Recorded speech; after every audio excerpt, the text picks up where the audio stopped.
Okay, so here is the tier list that we're going to be doing for our pre-release, and basically what this tier list is I want to talk about when you go to the event this weekend and you open up your 6 packs and you get your 6 different characters. What characters should you be looking at for playing the game? And so in order for me to do this the best that I can, I am gonna go ahead and pull up some cards over on the side over here. So we're just gonna start with the I have these as common and uncommons, and I am gonna go and just do every character. Hey, look at that, we've got Annie. So Annie's a rare. 722. I'm not gonna go super deep on all of the characters because hopefully you have read them all before, but I just want to give my opinions, right? Whenever we take and we look at your non-powerful attack gains throw, there's a lot of non-powerful attacks in the set. That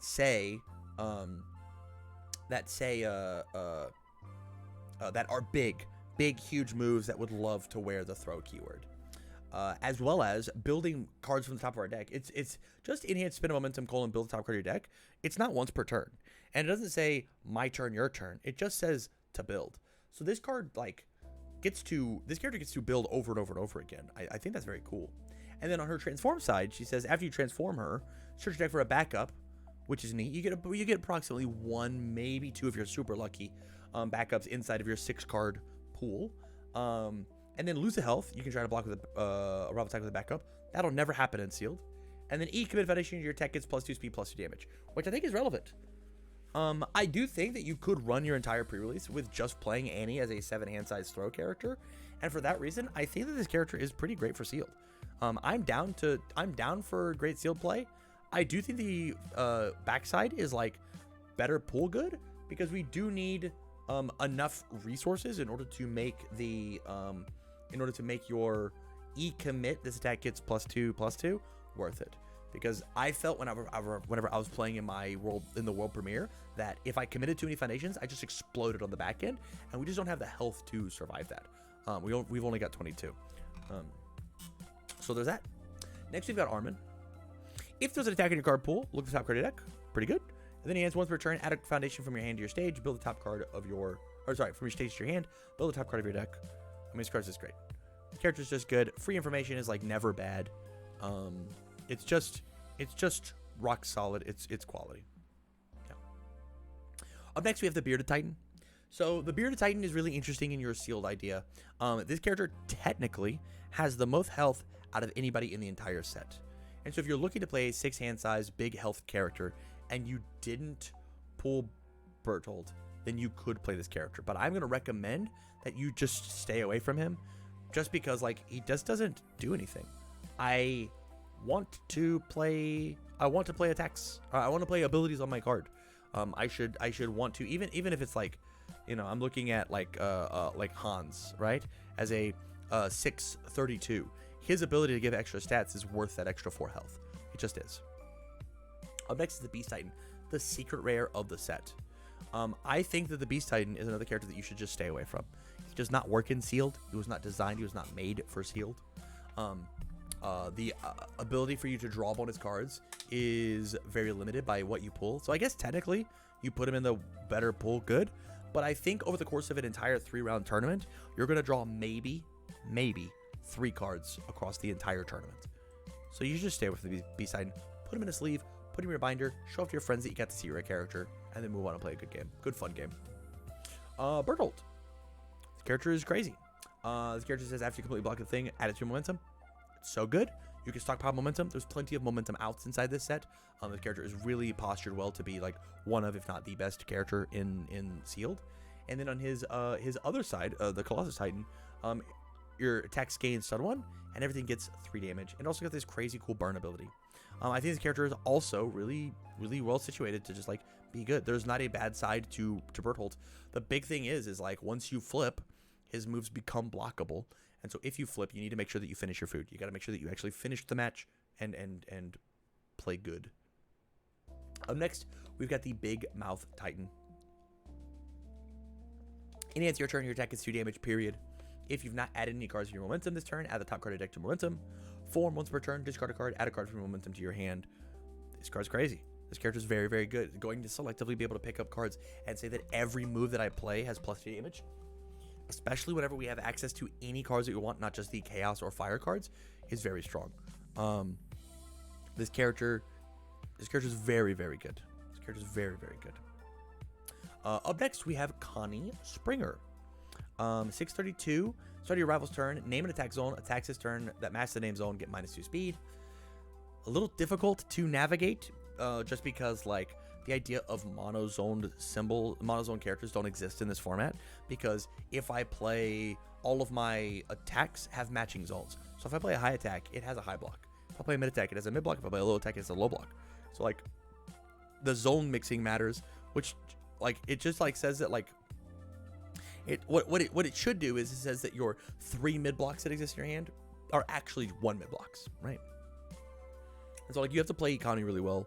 And then response committed foundation after your attack with printed difficulty of 3 or less deals damage, draw 2 cards, which is very strong, but does not hit very hard. And so like Connie gets to build out a massive stage, really huge. But as you saw in the other video, there's a ton of deadlock that exists in our game, specifically in the Attack on Titan format. So when you're playing over the weekend, I think that Connie is one of those you better pull good kind of characters. Your 3 difficulty moves better be worth it, right? Eren Jaeger. Mill 2 gets 2 damage for each attack milled this way. That's great. This card utilizes all of the foundations that say once this enters your discard pile, do a thing. Really, really well. And then once per turn, if it's not blocked, they flip 1, which is great. And then the attack titan. Sorry, we'll look at Eren. I think Eren is okay. I think that the mill 2 is like a cool idea, but it's probably not something you want to just spam over and over again because you only have 40 card decks, right? And then the attack titan is crazy. The attack titan is so strong. Hey, the best attack in my limited pool, I get to go. I pulled an ultra rare or a rare. I'm gonna pick that one back up, and then I'm gonna remove these 2 foundations from the game that I don't care about in order for every move that I play to get +4 damage. Every move is gonna get absolutely massive. I think this character is so good. And then after I sacrifice a foundation, you ruin 1. So if I break 1, you break 1, and there's tons of flip effects. I think it's very good. Up next, we've got Erwin Smith. Erwin is... I want to put Erwin in the great for sealed play, but I think he's actually a better pull good character. I think his ability to drag out the game with blocking is very cool. I think this is a character that I would be afraid... Him and Armin are the characters that I'd be afraid of, like... my opponent, instead of winning the game, I just mill my opponent out, right? If you're decided to play Erwin, you need to have some sort of proactive game plan, or else you're going to go to time every time and just not have any fun. Like you need to know how your deck is going to kill people, and his +2 speed is certainly going to help with that. Up next, we've got Hange. Before the game begins, search your deck for 1 Titan backup card with print difficulty 4 and build it. This is the definition of better pull good, is you just have to find one of these Titans. But my honest opinion is I think that you should just stay away. I think for the pre-release, there's just other things that you could be doing with other common characters, common and uncommon characters, that like you don't necessarily need Hange. And again, you just need a backup to do it. But like if you are a dedicated Hange player, you probably could get away with it. Up next is Hans. Hans is where it's at. After Box is played at a wall counter to him, it gets just as a static, your tech gets a damage for every 2 wall counters, and then commit, return it to its printed speed. One of the best characters in the set. I think your weekends are going to be dominated by what Hans has got going on, just because of all the free damage that we get to have. This character is very, very cool. Up next, we've got Jean. Response once per turn after you clear 1 or more cards from your card pool during the combat phase, add 1 of them to your momentum. I think that the biggest thing about Jean is that he has to find that thing that clears, right? He's such an air character for that. But he does have the enhanced spin of momentum. Add, you may change the zone of this attack. You may change the zone of this attack. He's +3 -3 speed. It's just omnidirectional stuff on his face. I think that he's one of those better pull good characters. And like, you have to make sure that you are, you play the good ones so that you can clear and like do the thing you're supposed to do. I think this character is going to be hard to play, not just in standard. I think these characters are going to be hard to play in standard, which means I think he's going to be hard to play in limited. Up next, we've got Krista. After you discard 1 or more cards, put 2 wall counters on this character. This does include the review step, which is very neat. I think that this character is very cool. Enhance remove wall counter and second stun 1. Stopping my rival's interaction in a limited sense is very strong. and then remove 4 wall counters, choose a card your easily plays this card and add it to the top of the deck. She never gets put into the fact of if they check a 5, they win the game. You can always make them check a 3, right? You can always make them do that. Or I need to check a 5 to win a game. I can do that. But the thing is like, she's a little slow. And so I do think that you have to pull the cool wall counter stuff in order to make Crystal work. But like, you can make it work, right? Levi. There are so many charged weapons in the game that Levi is just like an easy, I'm obviously going to play Levi. I have not seen Levi play bad one time since like I played him, because I opened the alt art, followed by Phil Birch played against me in the world premiere, and he absolutely waxed me. Like, he absolutely waxed me. It was not close. I think this character is very straightforward, but very simple, specifically in this format. I think he's very, very strong. Perfect where he should be. Marco. I like Marco a lot. I think Marco's great for sealed play. I think that Marco's ability to sacrifice his own face down foundations to give +2, +1 is very strong. The issue is he's you have to know when to blow them up and when not to. And him being able to selectively sacrifice foundations to destroy the cards that are in my rival's stage is very cool. There's that. Next we've got Mikasa. I think Mikasa is one of those characters that like you better pull good on, because I think that you need to have, in standard, she's got a lot of ways to cheat in order to reduce her costs of discard a card and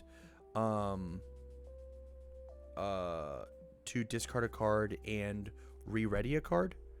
But in this format, she does not.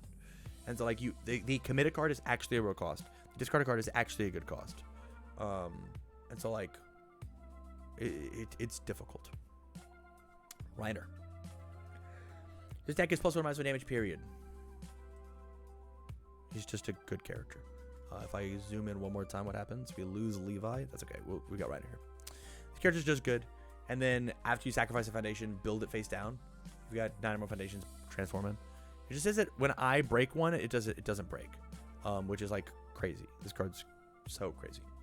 And then the Armor Titan, after we transform, you flip 4 of theirs.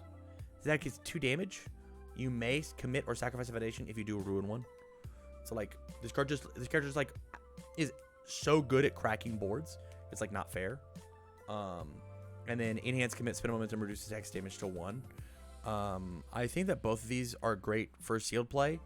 My only issue is that you need to make sure that you have a way to win the game. Otherwise, you're just going to deck out. There's no speed given on the character. It's just plus damage or minus damage. And so if you've got, like, I watched an Erwin play against a Reiner, and the Erwin just sat back and was like, I'll build 2 pass, hold 5 good blocks, I'll destroy my stuff and rebuild back up, and like just played hilariously a wall deck and milled Reiner out. Nothing we can do about it. Sasha. Enhance, discard a card, gain a health, your tech gets 3 damage. And then response, after you clear 1 or more cards from your card pool during the combat phase, add an asset or foundation with a print difficulty 1 from your discard pile to your hand. So I think that this is a better pull good character. I think that, I'm gonna put this here. I think that she is one of those characters that says that if I've got the cool, I discard this thing, get bonus. For every time that you do that, you're not a 7/23, you're a 6/23. I play another attack and I discard, I'm a 5/23. And so like the more that I use that top enhance, the lower hand size I have, and I don't have the health to keep up with it. But at the same time, if I can just clear the card out of my card pool for free, right, by using some ability, I get to add a card from 1 to my hand, which now I'm not a 7-hander, I'm now an 8-hander, and I spend to gain 1. It's like this character's like, you have to like, I think this character is really, really cool in draft. I think it's a very cool draft character. My issue truly is that at your pre-releases, you're probably not playing draft, you're probably playing sealed, where I think that you have to pull very good. Up next, we've got Smiling Titan. This character is great for sealed play. She is everything that you want if you are dying to play those big moves. Your move gets +X+X. X equals the printed difficulty of your move -4. So just like enhance commit my character to give my moves +4/+4 is just like, That's great. That feels super good. And those 8 diff moves are not slumps to begin with. So like this sometimes it's like a 12 mid for 12 or something along those lines, right? It was 8 mid for 8 once, right? Which like feels very, very good. And then she gets to re-ready herself once per turn to like make up for that cost. She's incredible. I think she's very, very good. And then lastly, we've got Ymir. I think Ymir is great for a sealed play of the lose 1 health, get +2 damage. But more importantly, her form says that she doesn't commit to stat pump. Oh, she doesn't commit. She just says enhance. You just get the move. I'm so sorry. It is not a once per turn. You just play it. But it is playable while committed. That was my confusion. Thank you, Buddy. Appreciate that. Yeah, she just makes all of her moves big. And then, excuse me, Ymir says the damage pump on Ymir is not the good part of Ymir. The build a foundation for my card pool is the good part of Ymir. She gets a safety build on 1. She gets to have extra resources whenever I want to go in, and she truly gets to decide. She gets to go to 8 foundations and not flip, and not flip my opponent whenever they want to when they play the attack. On my turn, I become a 6-hander and I flip, and then all of my moves now get +2 speed, and I gain a bunch of health that I have whittled down by partial blocking or playing good math, and then I get to just kind of like one-shot my rival. I think the other half is very good, specifically because enhanced commit, this deck is -3 speed. This ability on a 7-hand character is cheating. It's so strong. It's so strong. I think Ymir is so crazy strong. But there it is. There's my I'm gonna turn this off so you guys can see my thing. Here is my tier list. If I do this, can you guys see? No, you're still missing some. Oh, I can do this. Here's my tier list for sealed play. A lot of really awesome options, including the ultra rare. And again, you guys can try and make these middle ones work, but I do think it is like, I think the top row is just easier to play. It's just easier to play as this character. But with that said, thank you much for watching the video. I do greatly appreciate it, and make sure you check out all the other stuff.